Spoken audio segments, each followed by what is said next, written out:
Ես ծնվել եմ Մեքսիկայի Հյուսեյն Լեոն նահանգի Մոնտերեյ քաղաքում։ Մենք որոշ ժամանակ մեծացել ենք հարավային կենտրոնական Լոս Անջելեսում, նախքան տեղափոխվելը Սան Ֆերնանդոյի։ Հայրս ամեն օր ծեծում էր ինձ ալկոհոլի պատճառով։ Դա լավագույն մթնոլորտը չէր մեծանալու համար։ Երբ 14 տարեկան էի, հայրս վերջին անգամ ծեծեց ինձ և ես հեռացա։ Ծաղելին այն էր, որ ես գնալու տեղ չունեի։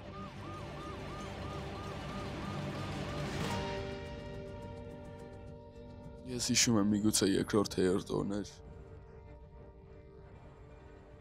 Մի քանի տղամարդ փորձեց ինձ վնասել, քանի ես քնած էի արքվարքի հետևը։ Քթից ծայրուն էր գալիս, ես մոտեցա մարմնավաճառներից մեկին, ով այդտեղ կանգնած էր։ Եվ նա ինձ հարցրեց, թե արդյոք ես վնասված եմ։ Եվ ես իհարկե 14 տարեկան լինելով, ինձ ուժեղ զգալով ասացի նրան, որ ես լավ եմ, կարող է քո հետ մի բան այն չէ, կարող է դու ինչ-որ մեկի կարիքն ունես, որ քեզ կպաշտպանի։ Հիմա հետ նայելով ես նկատել եմ, որ նա ինչ-որ օգնություն էր փորձում ինձ ցուցաբերել։ Նա թույլ տվեց, որ ես նրա մոտ ապրեմ։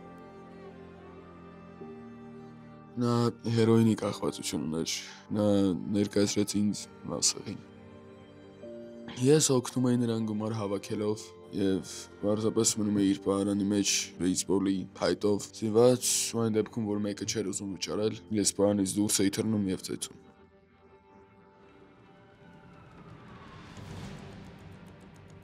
Դու պետք է հասկանաս մշակույթը, որ դու հավատարիմ ես դառնում քո եղբայրությանը, քո խմբին,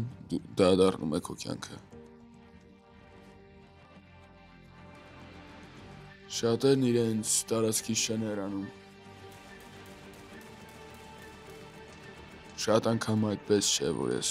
ուզում եի հեռանալ։ Ուղղակի դու չգիտես, թե ինչպես գնաս։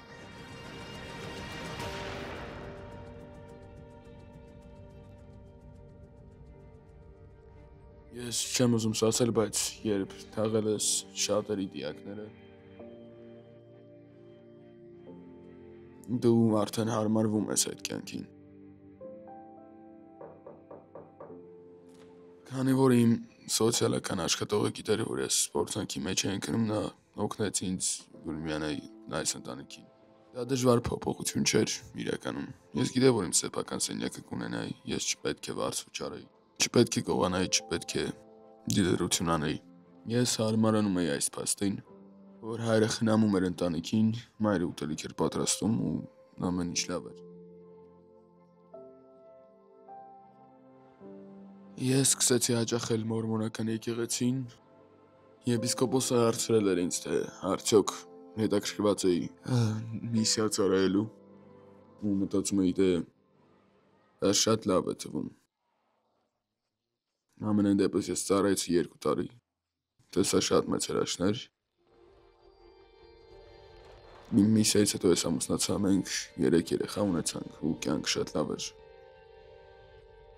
Գիտեք, մենք ինչպես ամեն մեկը պայքարում էինք և փորձում էի գտնել ինչ-որ բան, որով կարող էի գումար վաստակել։ Իմ ընտանիքին խնամելու ու բնականաբար ես արեցի այն, ինչ ինձ շատ հեշտ էր։ Երբ ես փոքր էի, ես թմրանյութեր էի վաճառում։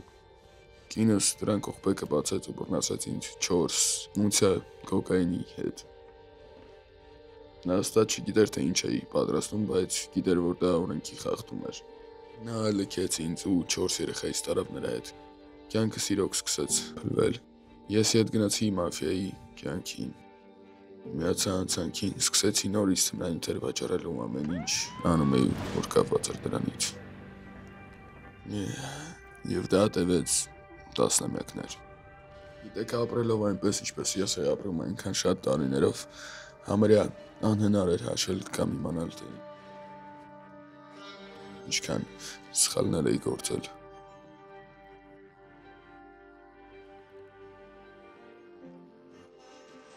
Մեղքի զգացման ու ափսոսանքի ծանրությունը խեղդում էր ինձ։ Ես կարծում եմ, որ անհնար էր, որ ես մաքուր լինեմ։ Բայց հիշեցի սուրբ գրություններում, որ Տերն ասել էր, որ ամեն ինչից տակ էր իջել։ Եվ իսկապես, եթե ինչ-որ բան կարող էր ինձ փրկել, դա քավությունն էր։ Ինձ Աստված էր պետք, ով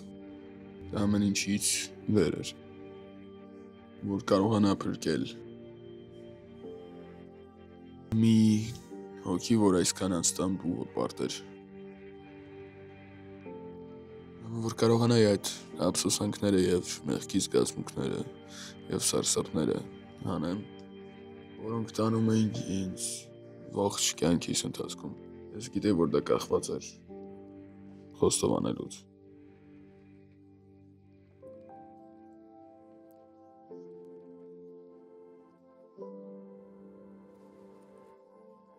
Ես գնացի իմ եպիսկոպոսի դուռը։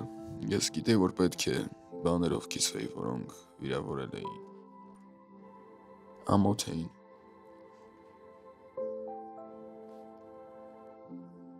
Բաներ, որոնց մասին չես ուզում, որ ուրիշներն իմանան։